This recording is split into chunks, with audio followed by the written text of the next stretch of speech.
बांग्लादेश में हिंसक विरोध प्रदर्शनों के बीच शेख हसीना को शरण देने के लिए कांग्रेस नेता शशि थरूर ने मोदी सरकार पर निशाना साधा है।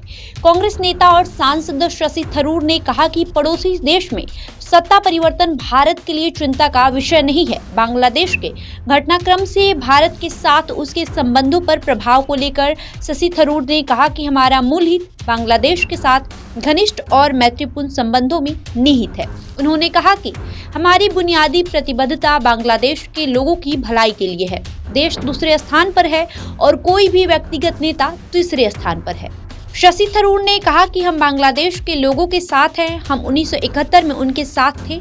हम हर अच्छे बुरे समय में उनके साथ रहे, यहाँ तक कि जब उनकी सरकारें हमारे प्रति दोस्ताना रवैया नहीं रखी हुई थी, तभी हम अपने संबंधों को समान स्तर पर बनाए रखने में कामयाब रहे। निश्चित रूप से आने वाले समय में इस संबंध में कोई गिरावट नहीं आनी चाहिए। नोबेल पुरस्कार विजेता मोहम्मद यूनुस के नेतृत्व वाली अंतरिम सरकार के बारे में उन्होंने कहा कि ये नई दिल्ली के लिए चिंता का विषय नहीं है। उन्होंने कहा कि मैं मोहम्मद यूनुस को व्यक्तिगत रूप से जानता हूं, वो एक बहुत सम्मानजनक व्यक्ति हैं। शेख हसीना भारत की दोस्त हैं और भारत उनका दोस्त है, और जब कोई दोस्त मुसीबत में होता है तो आप उसकी मदद करने और उसे सुरक्षित रखने से पहले 2 बार नहीं सोचते।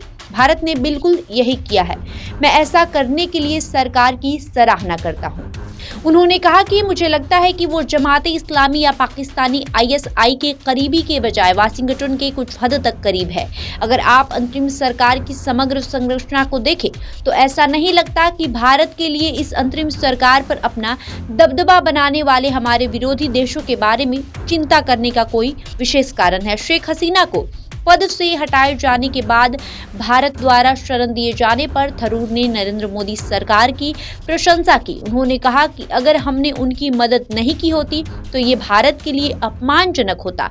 थरूर ने कहा कि अगर हमने अपने दोस्त के साथ बुरा व्यवहार किया होता तो कोई भी हमारा दोस्त नहीं बनना चाहता। शेख हसीना भारत की दोस्त हैं और भारत उनका दोस्त है, और जब कोई दोस्त मुसीबत में होता है तो आप उनकी मदद करते हैं और उसे सुरक्षित रखने से पहले 2 बार नहीं सोचते। भारत ने बिल्कुल वही किया है।